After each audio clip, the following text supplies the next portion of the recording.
Imagine a portrait. George Washington, standing tall in his blue military coat, calm, noble, eternal. His lips are closed in that faint, serene smile that has stared at generations from classroom walls and postage stamps. But that smile was a lie. Behind it was agony, swelling gums, infections, abscesses, and the dull weight of metal and bone pressing against nerves that had long given up healing. By the time he became president, George Washington had only one real tooth left in his mouth. And yet, he smiled for America. That image, the confident, benevolent founder, became part of a national dream. Americans wanted to see strength without flaw, heroism without pain. What you're about to hear isn't just history. It's one of the most fascinating and unsettling stories buried inside America's past. If you love discovering the hidden truths behind familiar faces, make sure to subscribe and share this story with someone who still believes the myth. I read every single comment you leave, seriously, and they inspire me to keep digging for the stories that textbooks never told. Tell me below what forgotten chapter of history you want next, because your ideas shape what I uncover next. Walk through the halls of early American memory, and you'll see how the young nation built its pantheon. There is Washington, carved from marble, fatherly, composed, a man who never lied. There is Franklin, the wise tinkerer of lightning and liberty. There is Jefferson, quill in hand, writing freedom into existence. But these weren't just men. They were stories. Carefully polished stories that hid the cracks and decay beneath. Every civilization does this. The Greeks gave their heroes divine blood. The Romans turned generals into gods. America, young and uncertain, found its divinity in virtue. It needed myths that could teach as much as they could inspire. And so, when the truth hurt, a softer fiction took its place. The myth began quietly sometime in the early 19th century, after Washington's death. Visitors to Mount Vernon, his Virginia estate, would gaze at his portraits and ask about his famous teeth. By then, fragments of his dentures, made from ivory, lead, and even human teeth, were still preserved. Over time, as these materials aged and cracked, they darkened. Under candlelight, they looked like wood. The story spread easily. Washington had wooden teeth. It sounded humble, almost endearing, the great man struggling with such a simple human flaw. Teachers repeated it, historians overlooked it, and generations of school children smiled at the thought. But the truth was darker. George Washington's dental decline began in his 20s, long before the Revolution, long before the White House. He wrote about toothaches in his letters, mentioning agonizing pains and a looseness of the jaw. He paid expensive London dentists for extractions, fillings, and handmade prosthetics. Nothing worked for long.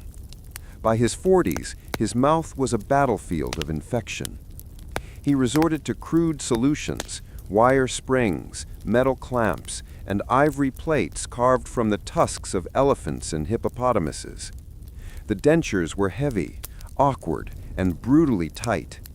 They forced his jaw forward, distorting the shape of his face.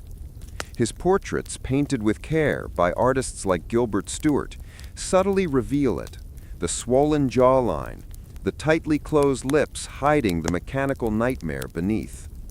Washington's smile was not a symbol of calm. It was restraint. It was endurance. Among his surviving dentures in museum archives, scientists found something even more disturbing. Some of the teeth embedded in his dentures were human, not his own. In his personal ledger from 1784, Washington recorded payments to several enslaved individuals at Mount Vernon for 9 teeth purchased. It is an uncomfortable truth that the father of the nation, in his desperate fight against decay, may have literally bought the teeth of those he enslaved. There is no evidence that he forced them. He paid. But what does payment mean when freedom isn't an option? To the enslaved, a tooth might have been a small piece of mercy to sell, a momentary relief. To Washington, it was a step toward normalcy, a quiet horror wrapped in dignity. Washington's dentists were among the best in the colonies. They designed elaborate devices, ivory bases fitted with gold wire, lead screws, and springs that pressed the jaws open.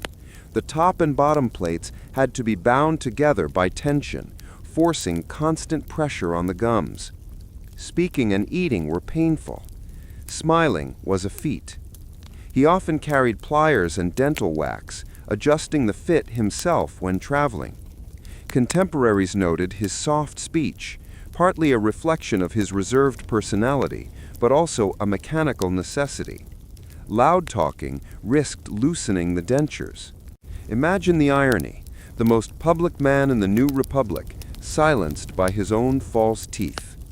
He wrote once to his dentist John Greenwood with remarkable humility, "I thank you for your attention to my poor teeth. I am still plagued, but I must persevere." That perseverance became a kind of metaphor for America itself, enduring, imperfect, patched together by willpower and hope. Why did Americans choose to believe in wooden teeth instead of human teeth? Because one version is comforting, the other is unbearable. Wood speaks of craftsmanship and simplicity. It fits the image of the frontier hero, the honest farmer turned general. Human teeth from enslaved individuals. That story unravels the fabric of innocence America wanted to weave around its birth. It wasn't just about teeth.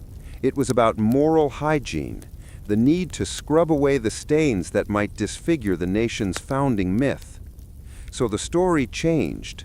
The pain softened. The truth was buried under layers of polite fiction. In the decades that followed, the myth of Washington's wooden teeth became a parable taught to children, a lesson in humility. But in truth, it reflected something deeper: America's obsession with perfection. The same instinct that turned Washington's agony into folklore also reshaped the story of Pocahontas, another myth that softened brutality with romance. Where Washington's pain was turned into virtue, Pocahontas's captivity was turned into love. Both myths served the same purpose: to make Americans feel good about their past. Every myth carries a purpose. The Egyptians built theirs in stone. The Greeks sang theirs in verse.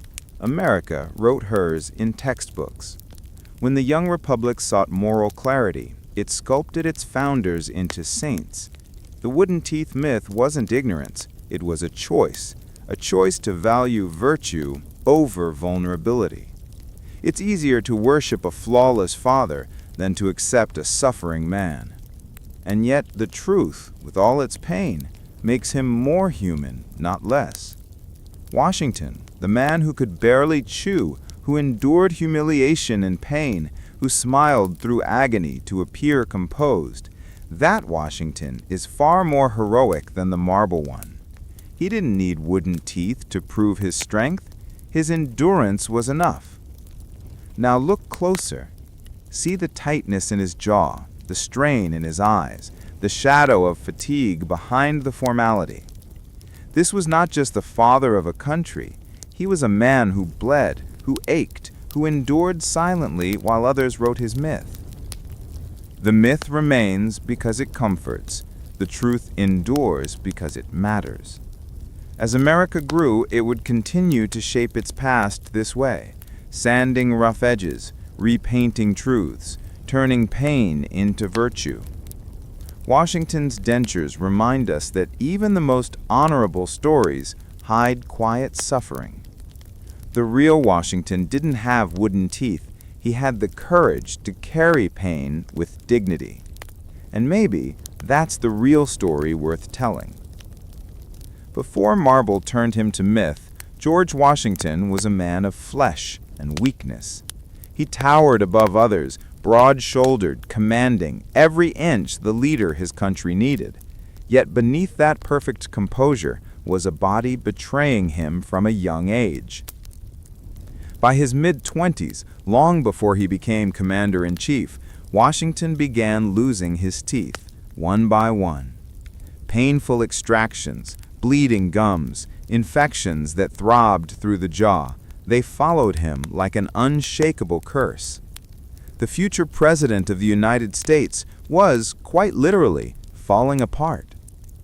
In letters to friends and family, he often complained of toothache and inflammation.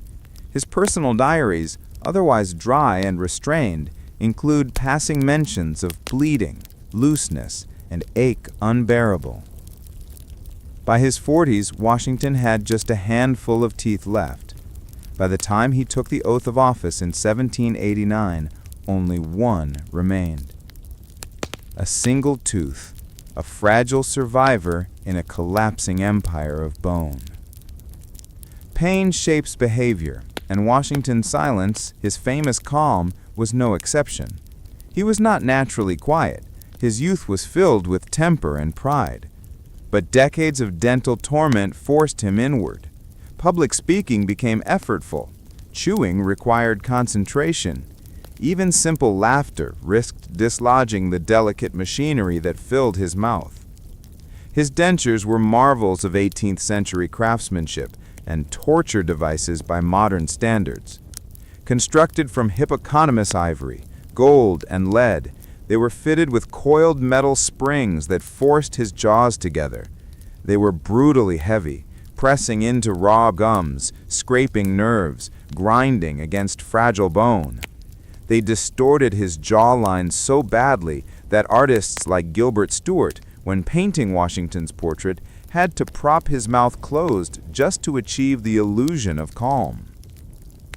That familiar tight-lipped expression, that noble stillness, became the face of a new nation. It was, in truth, a mask of pain. The story of Washington's teeth could have been a symbol of endurance, a testament to human strength and humility.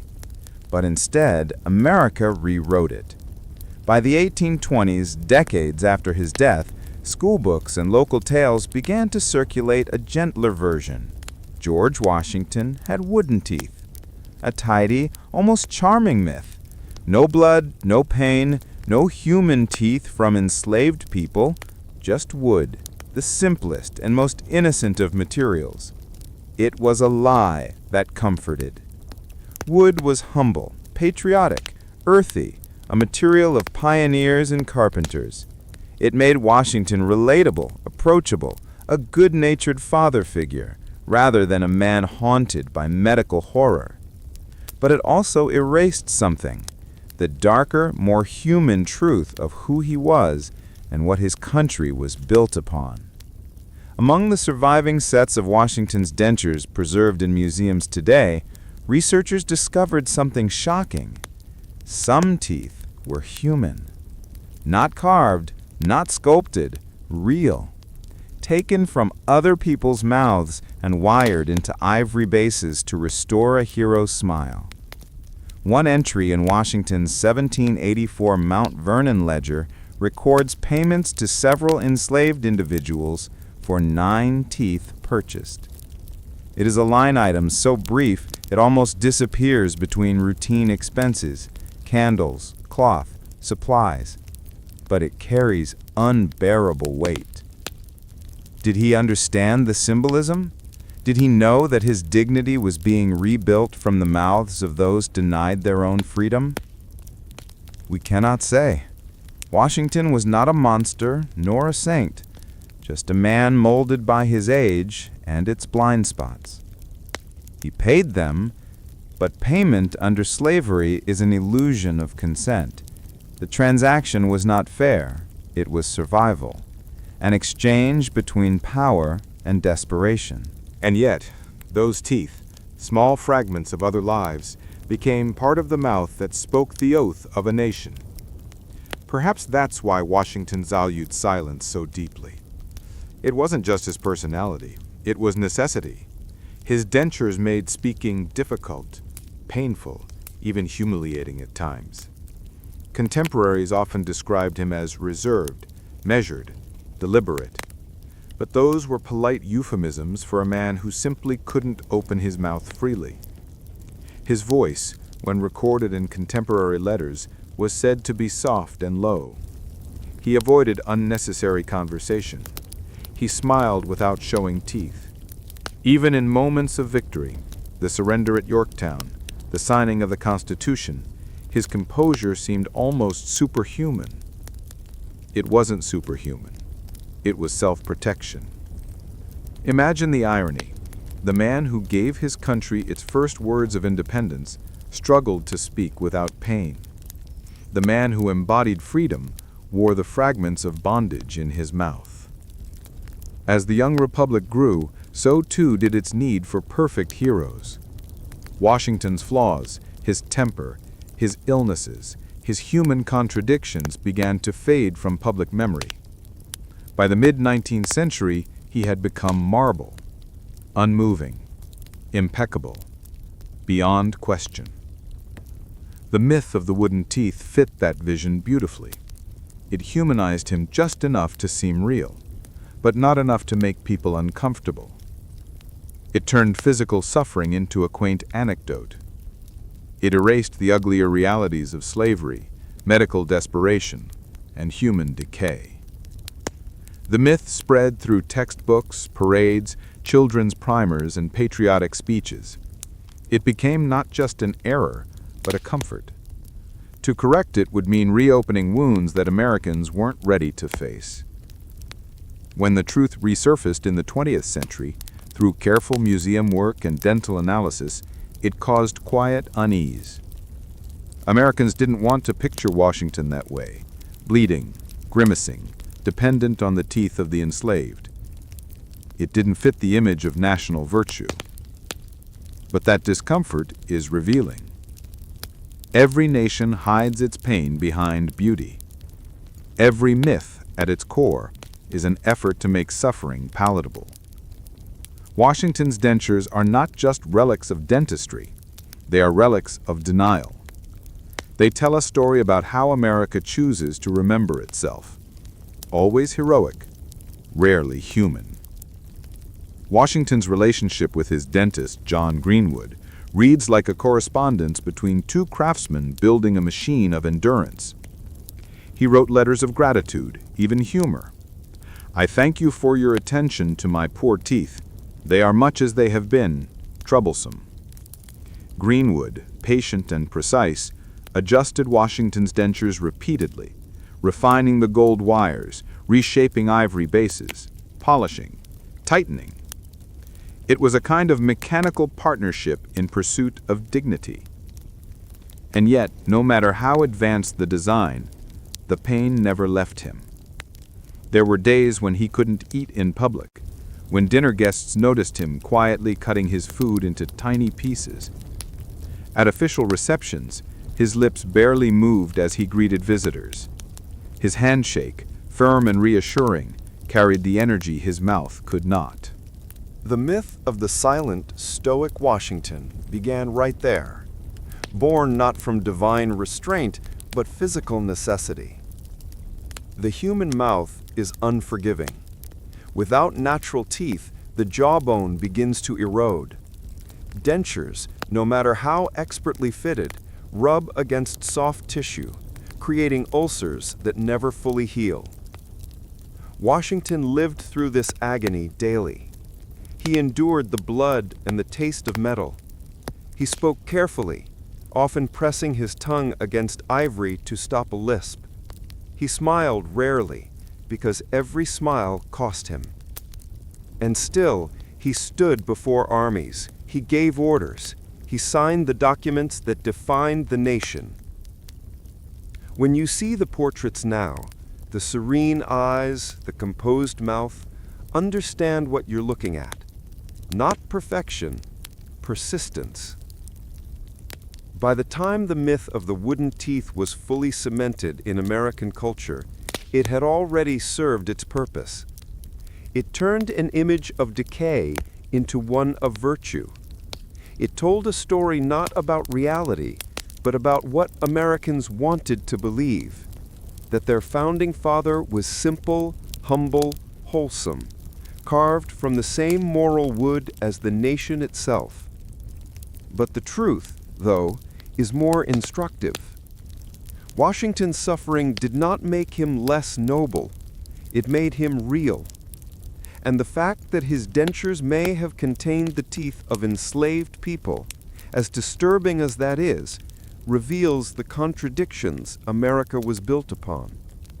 Liberty and bondage, progress and pain, ideals and compromise. We often say history smiles on the victors, but sometimes history's smile is forced. Washington's forced smile, the grimace turned into iconography, became a metaphor for the nation itself. Outwardly serene, inwardly strained, hiding discomfort beneath ideals of unity and virtue. The myth of wooden teeth isn't just a dental story. It's a story about denial, about how nations craft legends to avoid facing their reflection. Because what happens when we admit that our heroes suffered, that they made choices shaped by privilege, power, and pain? Do they stop being heroes, or do they finally become human? The real George Washington was not made of marble or myth. He was made of nerve and flesh, of pain and perseverance.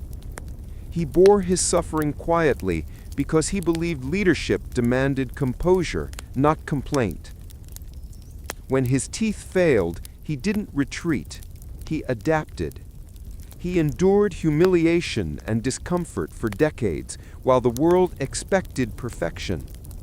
He smiled not because it was easy, but because he refused to let pain dictate his duty. That, perhaps, is the truest form of strength. Today, the phrase wooden teeth still lingers in classrooms and trivia quizzes.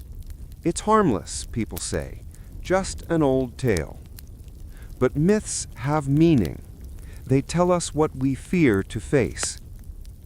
In this case, the wooden teeth myth tells us how badly America needed to protect the illusion of purity, even if it meant sanding truth down to splinters. And maybe that's why the truth matters now more than ever. Because behind every polished smile in history lies a story of pain, compromise, and endurance. So the next time you see Washington's portrait, the calm eyes, the firm jaw, look closer. You'll see not just the leader of a revolution, but a man who suffered in silence. A man who endured physical torment so that his nation could see stability in his face. A man whose false teeth, forged from ivory and gold and the tragedies of others, carried more than his own pain. They carried the contradictions of a country still learning to tell the truth. His smile wasn't made of wood. It was made of willpower. And perhaps that's what the America's founding myth was always about. Not perfection, but persistence through pain. By the early 19th century, Washington was already something more than human. He had been sculpted into the marble father of a new civilization, calm, noble, incorruptible. But it hadn't happened by accident. It was an act of national design. After his death in 1799, there was an emotional void across the young United States. The man who embodied the revolution's virtue was gone, and a fragile republic needed a symbol of moral stability. Pain, hesitation, and humanity wouldn't do. America needed someone who looked like he had never doubted a single step. So artists, engravers, and early biographers began a process that would define the next 2 centuries of national identity. They edited George Washington. In 1796, portrait artist Gilbert Stuart painted what would become one of the most reproduced images in American history, the Athenaeum portrait. Washington sat for it reluctantly. His dentures, those ivory and metal contraptions, distorted his face, puffed his lips, and made smiling impossible. Stuart noticed the strain, but transformed it into majesty. He painted Washington's discomfort as dignity, his stiffness as virtue. The drooping eyes and tightened mouth became symbols of stoic leadership. When the painting was completed, it was never sold. Stuart kept it, using it as a model to reproduce countless replicas. Copies appeared in schools, banks, government halls. By the mid-1800s, nearly every American home that could afford an engraving had one. That half-finished portrait, a man trapped between pain and eternity, became the image of America. No one saw the agony in his jaw or the struggle behind those pale eyes. They saw strength, and they wanted to believe it. Artists gave him a body. Writers gave him a soul. Early biographers, especially Parson Weems, turned Washington's life into moral theater. Weems's 1800 book, The Life of Washington, gave the world the story of the cherry tree, the lie so perfect that it survived generations. "I cannot tell a lie," said the little boy, confessing to his father. There is no record that young George ever said such a thing. But the story worked. It created a symbol of honesty so powerful that Americans forgot the man and worshipped the virtue. It's ironic.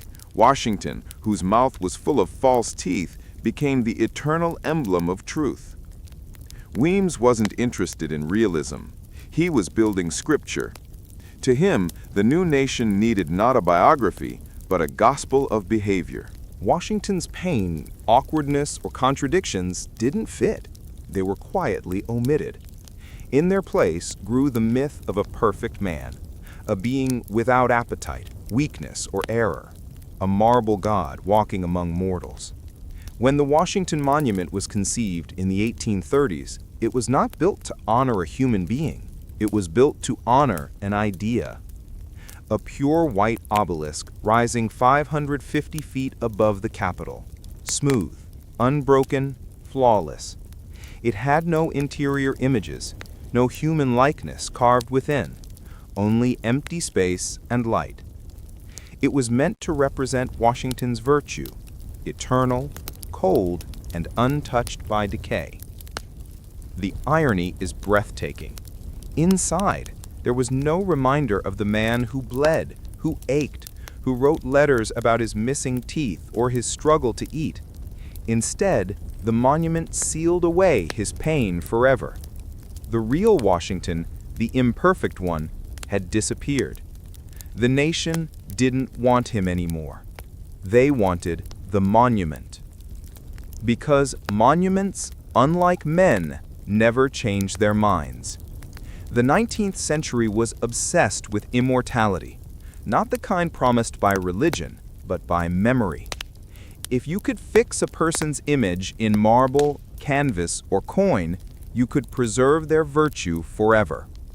Washington's image became currency, literally. His face was stamped on coins, printed on postage stamps, embossed on documents. His likeness became property of the state, an emblem of permanence in a changing world. Every stroke of white paint on canvas, every sanitized story in a children's reader, was a way to hide the shadows of its birth. When people looked at Washington, they saw the country's conscience. So that conscience had to remain unblemished. Washington's tight-lipped portraits became more than just representations of personal restraint. They became the moral code of the Republic. Self-control was now the highest virtue. Emotion was weakness. Pain was private. Even later presidents imitated it. John Adams, Jefferson, and Madison all adopted similar stoic expressions in portraiture. Leadership, it seemed, was no longer about vision. It was about composure. The image of Washington's mouth, closed, calm, and commanding, defined what leadership should look like. And yet, beneath that cultural aesthetic was something unspoken: fear of human frailty. America didn't want a man who hurt. It wanted a God who never did. Every culture has its sacred symbols, and every sacred symbol hides something impure. Washington's face was built on the same principle. The dentures that caused him agony, the enslaved labor that may have contributed to his false teeth, the moral discomfort of his wealth and ideals, all vanished from sight. The image erased the evidence. The wooden teeth myth, born in the 1800s, only reinforced the illusion. Wood, simple, organic, honest. It sounded perfect. In truth, it was ivory, metal, and blood. But to the public, the lie was more comfortable than the truth. It kept their hero unsullied. That's how nations survive moral dissonance, by painting pain into beauty.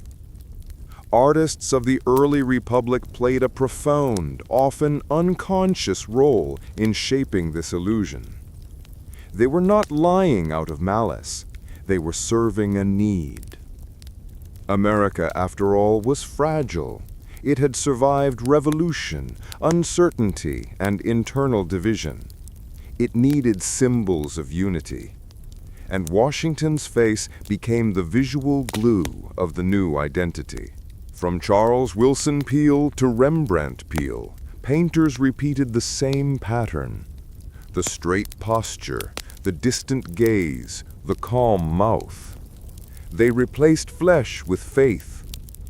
Every new portrait made the old general look younger, cleaner, more divine. Time his likeness adorned church windows and civic murals, Washington had ceased to be a man entirely.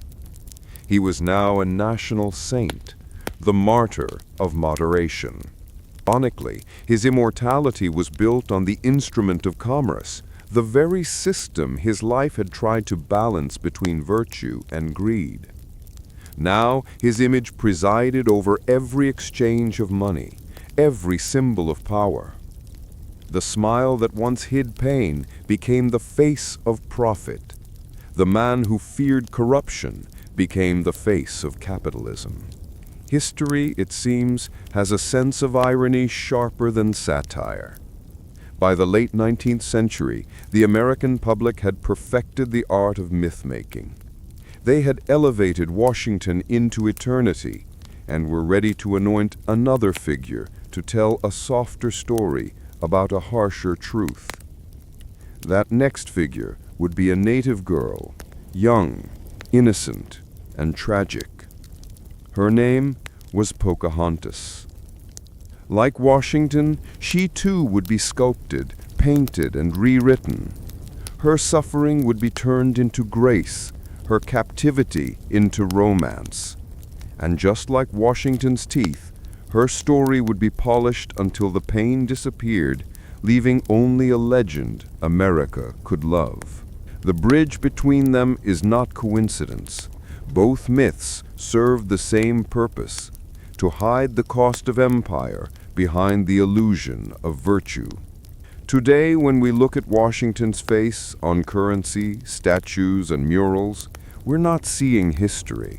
We're seeing intent. Every detail, from the powdered wig to the solemn eyes, was crafted to project moral authority. But the truth is more complex. Washington's restraint was not just a virtue, it was a necessity. His silence was not peace, it was endurance. His image became a mirror that America used to look at itself and to avoid seeing its flaws. That's why his face endures. It is not just a reflection of leadership, it is a reflection of longing. A longing for moral clarity in a world too complicated to offer it. If Washington could see how his image has been worshipped, he might be startled, perhaps even uneasy. He was never a man who sought deification. In life, he often spoke against vanity and hero worship. He rejected monarchy, refused a third term, and longed for retirement. But history has a cruel way of honoring restraint by exaggerating it. He became immortal not for what he said, but for what he didn't say. Not for his vitality, but for his stillness. His quiet suffering became America's sacred silence. Behind every monument lies a shadow, and Washington's is vast. The myth of moral perfection helped the nation hide its contradictions for generations. It told Americans that their leaders must be beyond reproach, which is why so many later leaders, when exposed as flawed, fell from grace so violently. The truth that Washington's myth refused to admit is this: no nation is built without imperfection. No freedom is achieved without pain. No leader stands without trembling. But instead of embracing that truth, America built a shrine to denial.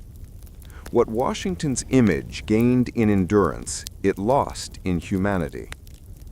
The face that once belonged to a man in pain now belongs to everyone and no one. He cannot speak, cannot smile, cannot age.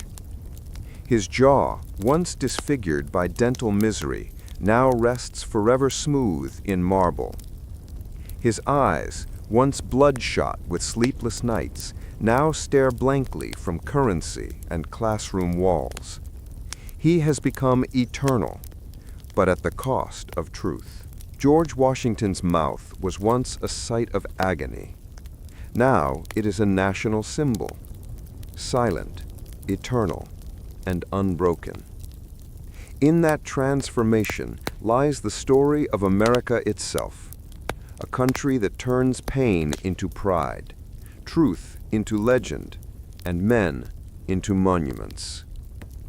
The father of the nation may have lost his teeth, but the nation gained a mouthpiece, a perfect, unchanging face that could speak forever without ever having to move. That is the true mouth of a nation, not flesh and bone, but myth and memory, not human, but immortal. Every young nation builds its myths. George Washington became marble, calm, unyielding, carved into the ideal of virtue. But America needed another figure too, someone softer, gentler, to give its story a human face.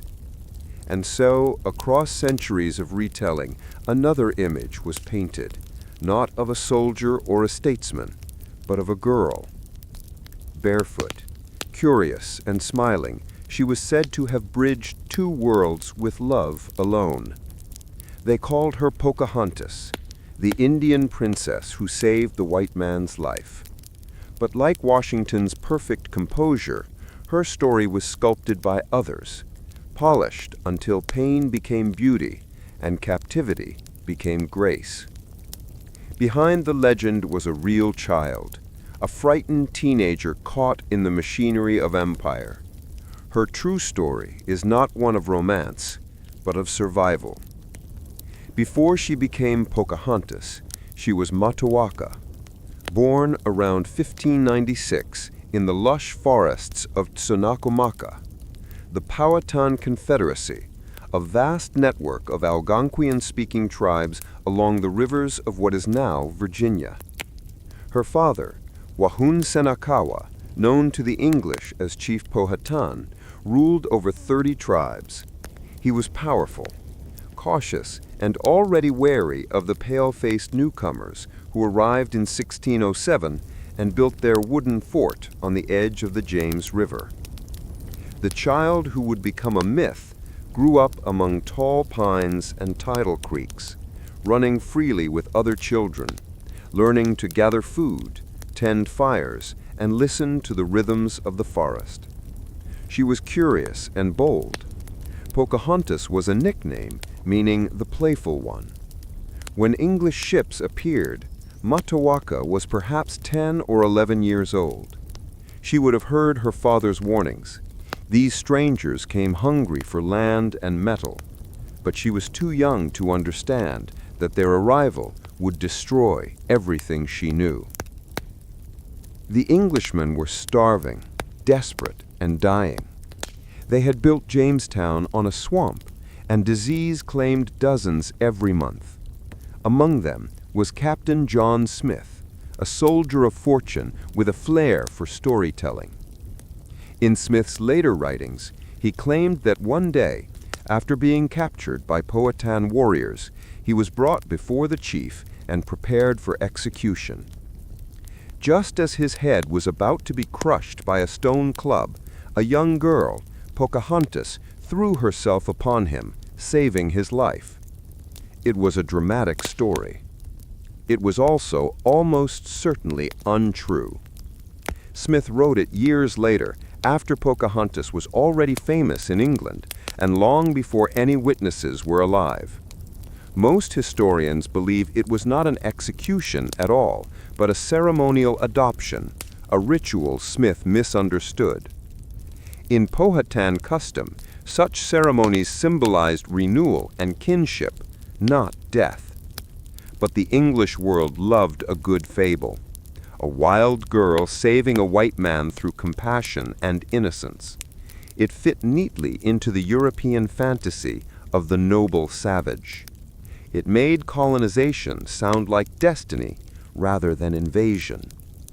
Thus, Pocahontas became America's first heroine before she was even old enough to understand her part in the story.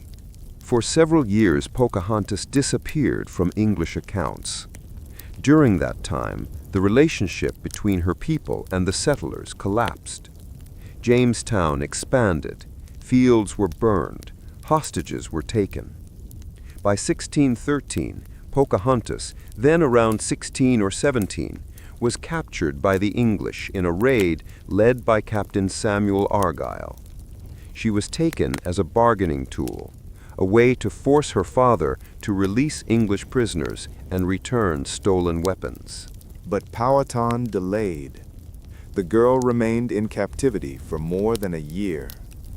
In that time, she was baptized Rebecca, taught English customs, and placed in the household of Reverend Alexander Whitaker. Her conversion was celebrated by the colonists as proof that the savages could be civilized. Her native name, Matoaka, faded into silence. The transformation was not spiritual, it was political. She was being remade, step by step, into an example, a living argument that colonization was benevolent. In 1614, Pocahontas married John Rolfe, an English tobacco planter. The union was not one of fairy tale love. Rolfe himself admitted in his letters that he struggled with the unbecoming desires of flesh and worried about marrying a heathen. But he also believed it was God's will, and politically it was perfect. For the English, the marriage was a public relations triumph. It brought temporary peace between the Powhatans and the colonists. For her people, it was an uneasy truce, a daughter of the chief now tied to those who were taking their land. The wedding was celebrated in Jamestown with hymns and gunfire. English chroniclers called it the beginning of harmony. But harmony for whom? For the English, it meant safer trade and more land. For Pocahontas, it meant exile from her own identity, her language, her gods, her name. She bore a son, Thomas Rolfe, and for a brief time seemed to find peace. But her life was no longer hers to shape. In 1616, the Virginia Company, the corporate enterprise funding colonization, saw in Pocahontas an opportunity. They brought her, her husband, and their infant son to England. Her presence was a living advertisement for empire.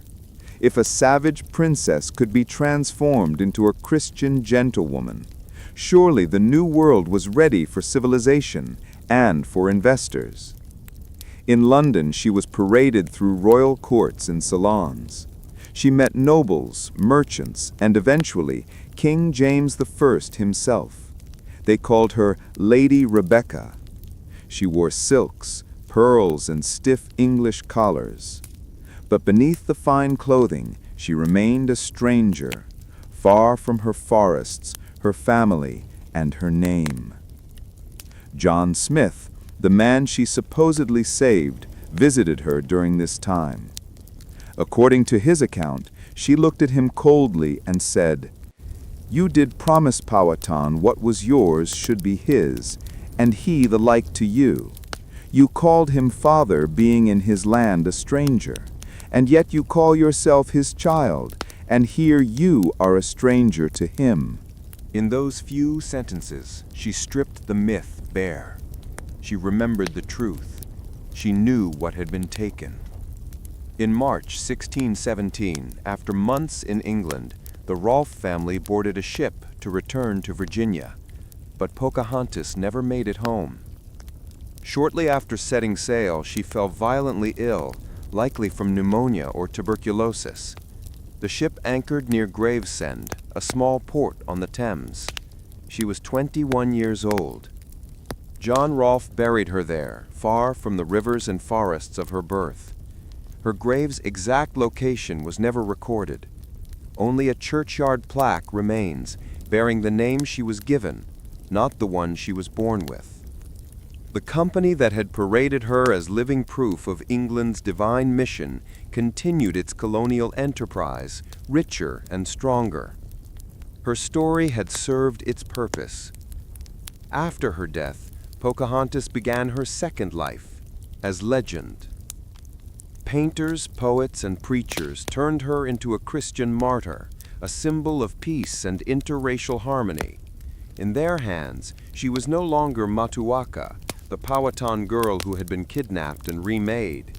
She was Lady Rebecca Rolfe, the woman who brought civilization to the wilderness. By the 19th century, she had become the Virginian Madonna, pure, gentle, self-sacrificing. Her descendants among Virginia's elite proudly traced their lineage to her, while her people's descendants were pushed west, erased or classified out of existence.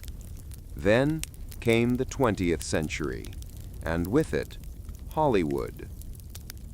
In 1995, Disney's Pocahontas painted her as a fierce, independent princess who defied her father and followed her heart. The songs were beautiful, the animation was golden, but the story repeated the old lie that love could bridge conquest, that colonization was a misunderstanding, that history could be redeemed through melody. Millions sang along to Colors of the Wind, unaware that the real Pocahontas had died shivering in a foreign land, her world already swallowed by empire. Why do nations turn tragedy into fairy tales? Because myths are easier to live with than guilt. The image of Pocahontas rescuing John Smith allowed generations of Americans to imagine colonization not as theft, but as friendship. It made the meeting of two civilizations look like romance instead of resistance. The reality, a child's abduction, a forced baptism, an arranged marriage, was too heavy to carry. So the nation lightened it with song and smiles. But behind the legend, the truth still breathes. It whispers through the rivers of Virginia, through the names carved into forgotten trees, through the silence of descendants who remember what was lost. George Washington and Pocahontas, the father and the daughter of America's mythology. One symbolized the birth of order, the other, the loss of innocence.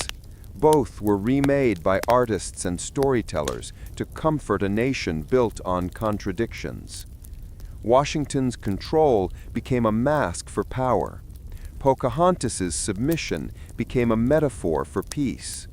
Together, they told the story America wanted to believe, that its violence was virtue, its conquest was destiny, and its wounds were love. But the truth, once stripped of paint and legend, is more human and far more tragic. Today, centuries later, the Powhatan descendants still tell their own version of her story, not as a princess or saint, but as a girl who survived. They remember how she defied both her captors and her captor's story, how she spoke truth to John Smith, how she carried her dignity even in captivity, how she navigated two worlds that both tried to own her. They call her by her real name, Matuaka, not a fairy tale, not a fable, a daughter who tried to keep her people alive. Her image may still hang in English halls, painted in pearls and lace, but in the winds of the James River, her name still belongs to the forest. Pocahontas' story endures not because it was true, but because it was useful. It gave America a vision of itself, kind, redemptive, innocent. But the real girl behind the myth tells a deeper truth, that even in captivity, the human spirit resists being rewritten. She was born under the green canopy of Virginia and died under a gray English sky. Between those two worlds, she was never free, yet she never stopped being herself. The world called her Pocahontas. History called her Lady Rebecca. But she was always Matuaka, the child who looked into the face of empire and refused to forget her own. In the decades after independence, America needed gods, not men. Its revolution had torn apart kings and crowns, yet its citizens still hungered for something sacred, figures they could worship in place of monarchs. George Washington became the perfect candidate. He was painted with serene authority, his jawline firm, his eyes gazing past mortality. The artists never showed the grimace of pain beneath his dentures, the stiffness of a body breaking under years of infection and illness. The truth that his dentures contained teeth pulled from the mouths of enslaved people was erased. Instead, the myth of wooden teeth was born, quaint, harmless, almost funny. It transformed a story of exploitation into one of craftsmanship. The brutality became a joke. And so the first myth was sealed. America's suffering could be made beautiful. But the young nation needed not just a father figure, it needed a mother of mercy, someone to soften the harshness of conquest, to rewrite the bloody collision between settlers and the native peoples into something gentler, almost holy. Enter Pocahontas. In the 17th century, she had been paraded as proof that savages could become civilized. By the 19th century, she was reborn as America's First Lady of Peace, a symbol of unity, innocence, and interracial love. Artists painted her kneeling before priests, smiling at John Smith, gazing at the horizon as if blessing her conquerors. The truth that she was kidnapped, forced to convert, and died in exile was too disturbing for a nation that wanted to see its origins as benevolent. So her story was polished into something luminous. The pain was edited out. The trauma was translated into romance. Together, Washington and Pocahontas became the twin masks of America's moral theater, one carved from power, the other from purity. Art, they say, is memory in paint. But what if the paint lies? Consider Gilbert Stuart's famous portraits of Washington, the ones that still hang in classrooms and currency. His lips are closed, firm, dignified. They had to be. The dentures beneath were so painful that his jaw barely moved. The stoicism was not heroism, it was necessity. Yet generations were taught to see it as virtue. The same transformation happened to Pocahontas in the brushstrokes of Simon van de Pas' 1616 engraving. In the image, she wears stiff Elizabethan lace and pearls, a proper English lady. The caption calls her Rebecca, daughter of Powhatan, converted to Christianity. There is no trace of the child who once ran through the forests of Tensinocomac. no sign of the captivity that brought her there. Through portraits, America's contradictions were painted into harmony. Suffering became grace, conquest became civilization, pain became patience. And these images, copied, taught, and worshipped, became more real than the people themselves. By the mid-19th century, these beautified stories had entered American textbooks. School children memorized lines about honest George and gentle Pocahontas. The myth of Washington's integrity taught obedience and moral strength.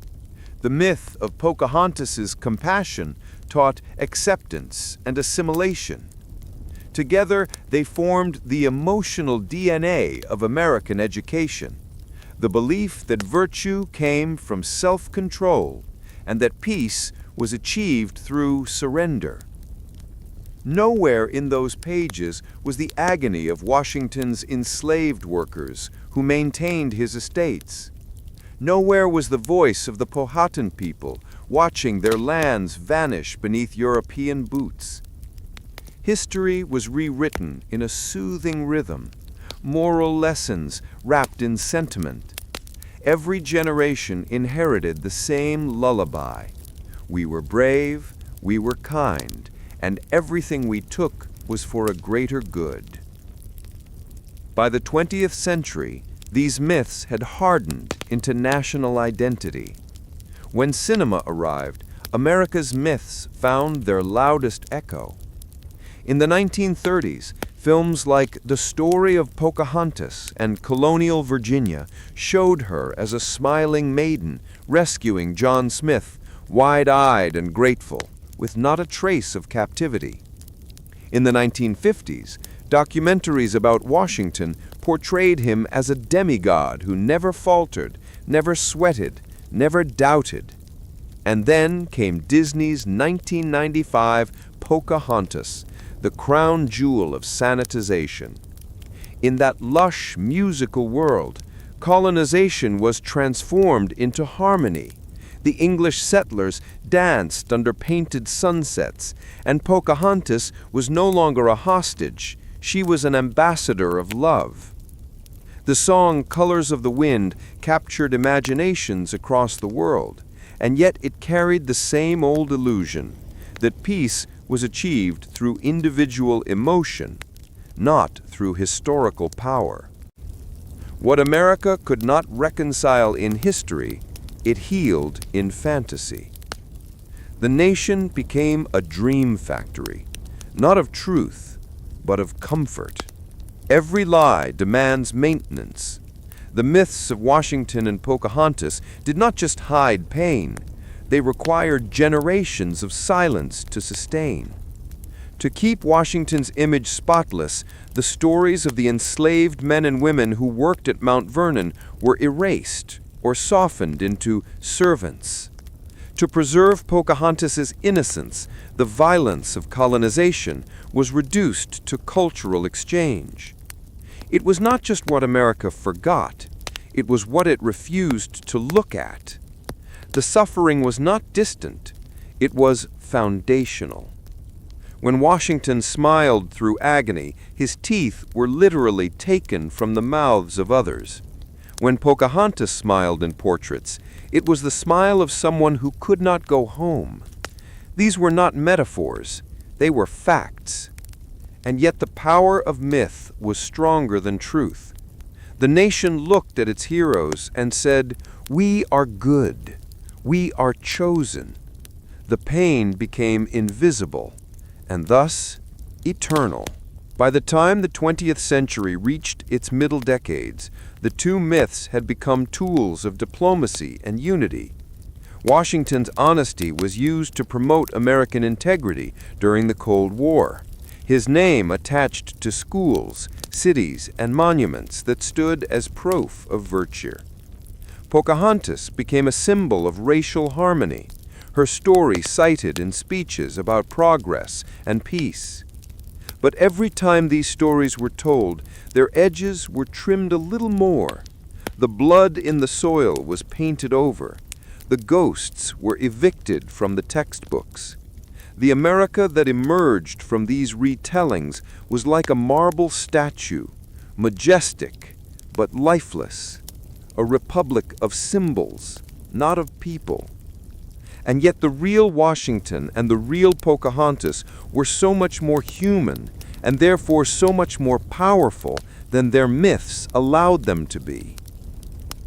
In recent decades, historians, artists, and descendants have begun to restore the missing colors, not the soft pastels of the myth, but the darker, truer hues of human experience. At Mount Vernon, exhibits now include the names of enslaved people who lived and worked there. Museums have reconstructed Washington's dentures to reveal their real composition: ivory, gold, and human teeth. In Virginia, members of the Powhatan Nation are reclaiming the story of Matoka, not the Disney version, but the child taken from her people, the woman who died young, the human being behind the halo. The canvas of America is cracking, and through those cracks, light seeps in. The truth does not destroy the myth, it gives it depth. It reminds us that heroes are not pure, and victims are not powerless. It teaches us that nations, like people, must mature, and maturity means facing what was once hidden. Why did these myths endure so long? Because beauty is easier to believe than suffering. The story of Washington's noble pain, softened into stoic courage, allowed Americans to see endurance without guilt. The story of Pocahontas's cheerful submission allowed them to see conquest without cruelty. Together, they became a moral alchemy, turning blood into gold, oppression into virtue, domination into destiny. The beautiful lie worked not because it was convincing, but because it was comforting. It gave Americans a mirror that flattered them, and they never stopped looking. Every textbook illustration, every monument, every movie whispered the same reassurance. We are not like the empires before us. We are the good ones. But history, stripped of its poetry, tells another story. A story of people who bled, broke, and still found ways to endure beneath the banners of their conquerors. To acknowledge that truth is not to desecrate America. It is to finally make it real. Imagine walking through a museum filled with portraits of America's past. Each canvas glows with pride. Washington's stoic calm, Pocahontas' serene gaze, pilgrims praying, pioneers smiling. The light is golden, the air is hushed. But as you look closer, you notice faint cracks in the paint, the outlines of erased faces, the shadows of hands once chained, the eyes of a girl looking past the frame, back toward the forest she lost. This is the Museum of Forgetting, where every display is beautiful and every beauty hides a bruise. It is where nations go not to remember, but to dream. And the dream, as all dreams do, fades when touched by daylight. The task before modern America is not to destroy its heroes, but to see them whole. To look at Washington and say he was brave and he was flawed. To look at Pocahontas and say she was kind and she was trapped. To accept that beauty without truth is decoration, not history. For every tooth taken, every name erased, every myth that hid a wound, there was a chance to speak honestly. And in that honesty lies something more enduring than legend, understanding. If America dares to peel away the layers of polish, it may finally see its reflection, not as marble, but as flesh, not perfect, but alive. The myths of Washington and Pocahontas were not accidents, they were choices.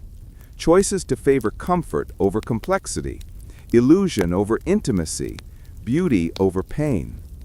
But beauty that denies truth is brittle. It cannot last forever. And perhaps that is America's greatest lesson, that to love one's country truly is to see it clearly in all its contradictions. Because the nation that dares to face its ugliness will find a deeper kind of pride, the pride not of perfection, but of honesty. The portraits still hang, the songs still play, the myths still shimmer. But behind them, at last, the real voices rise, soft at first, then louder, telling the story that was always there, waiting to be heard. We start with George Washington, a figure so enshrined in myth that it is almost impossible to see him otherwise. As a general, he was decisive, courageous, and strategic. As president, he set precedents that shaped a fledgling nation. Yet behind the legend lies a man who worried over debts he could not easily settle, who grappled with political compromise, and who presided over an economy and a society built on the backs of enslaved people. These aspects of Washington's life are uncomfortable, yet essential. They reveal the human being behind the icon. Modern historians have labored tirelessly to bring this complexity to light. Scholars pore over letters, diaries, and ledgers, piecing together the realities of a man both celebrated and flawed. Museums now present exhibits that do not shy away from his contradictions. Visitors can walk through rooms detailing his life as a slaveholder, his personal anxieties, and the political decisions that shaped the new nation. By doing so, they encounter Washington not as a marble statue frozen in idealized heroism, but as a living man, capable of greatness and error, courage and moral compromise. Pocahontas' story, too, demands this kind of attentive reflection. Hollywood and textbooks have long depicted her as a noble figure who bridged two worlds with ease and grace. Yet her life was marked by captivity, coercion, and forced assimilation. She was taken from her people, pressured to adopt a foreign religion, and married under circumstances dictated by power rather than choice.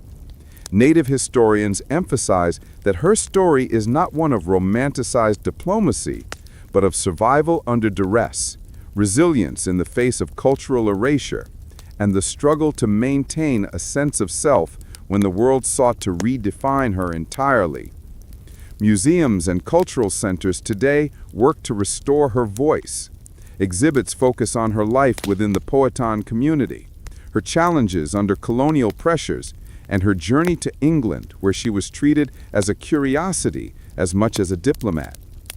Oral histories, artifacts, and careful scholarship allow visitors to appreciate Pocahontas' courage and intellect, recognizing her not as a symbol for English settlers, but as a young woman navigating a world intent on erasing her identity. These efforts, by historians, museums, and Native activists, represent more than academic curiosity. They are acts of empathy. By acknowledging the hardships, contradictions, and humanity of Washington and Pocahontas, we reclaim history from the realm of legend and allow it to speak with authenticity. To engage with these stories fully is to see both the beauty and the pain of the past, and in doing so, to develop a deeper understanding of the present. History sanitized of discomfort is easy to admire, but difficult to learn from. It gives us flawless heroes to idolize, but it denies us the opportunity to reflect on human choices, moral complexity, and resilience in adversity. Washington's courage coexisted with moral compromise. Pocahontas' kindness coexisted with constraint. To see them fully is to accept that greatness is rarely simple, and that heroism often carries with it contradictions that challenge our understanding. In museums today, visitors encounter these stories in ways that are layered and multidimensional. Letters that reveal Washington's private anxieties sit alongside accounts of enslaved people who labored on his plantations. Exhibits on Pocahontas highlight her early life in Powhatan society, her captivity, and her forced public persona in England. In every display, the aim is not to diminish the figures, but to humanize them, to restore to them the dignity of complexity and the authenticity of lived experience. For America, this reckoning is ongoing. It is not a matter of tearing down statues or erasing history.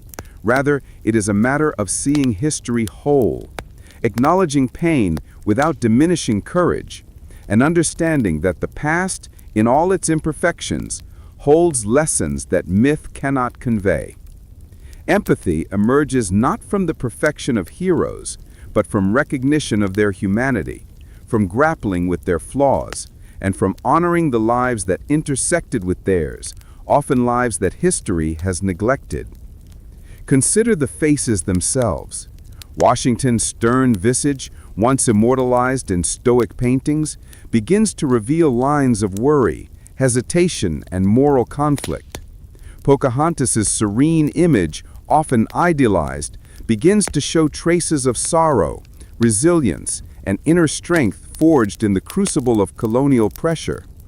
When we confront these faces without the veil of myth, we are forced to reckon with reality, that history is neither simple nor comfortable, but profoundly human. And so we arrive at the core question: what do we lose when we replace truth with legend? We lose empathy. We lose nuance. We lose the ability to recognize the courage inherent not only in heroic deeds, but in endurance, survival, and moral struggle. We lose the opportunity to learn from the full measure of human experience. And perhaps most importantly, we lose the chance to honor those whose voices were muted or distorted in service of national comfort. Yet, by embracing honesty, by allowing history to be seen in its full, sometimes painful light, we gain something deeper than legend. We gain understanding. We gain empathy.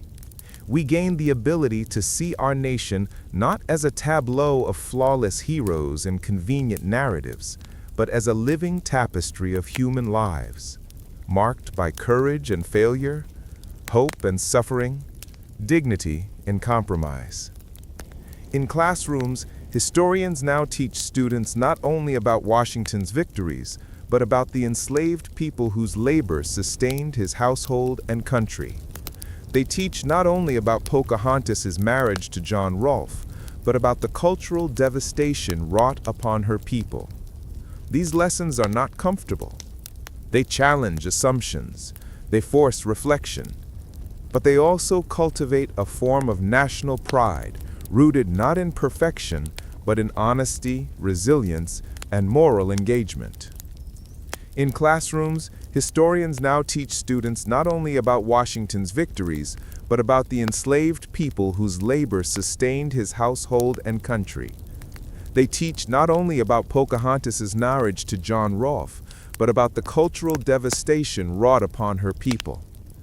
These lessons are not comfortable. They challenge assumptions. They force reflection.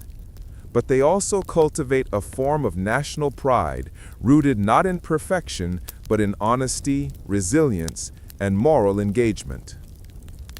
The final, haunting vision remains.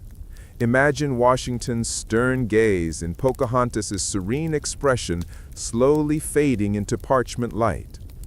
The legends dissolve, and what emerges is the human reality beneath. A man and the woman shaped by history, culture, and circumstance, neither perfect nor idealized, but fully, undeniably human. Their faces, once symbols, become mirrors. They reflect our own capacity for courage, compromise, and understanding. They remind us that history's true lesson lies not in decoration, but in recognition of the lives, the struggles, and the humanity that built the world we inherit. Acknowledging pain does not weaken America's past, it enriches it. It allows us to honor the struggles and triumphs of those who came before us. It cultivates empathy for those whose stories were hidden or distorted. And it encourages a more profound form of remembrance, one that does not rely on illusion, but on truth. So when we remember the human faces, we see beyond myth. We see Washington not as flawless, but as a man confronting the moral and practical dilemmas of a nascent nation. We see Pocahontas not as a romanticized symbol, but as a young woman navigating a world that sought to define her. And in seeing them fully, we are invited to reflect on ourselves, our own choices, and the narratives we accept or challenge.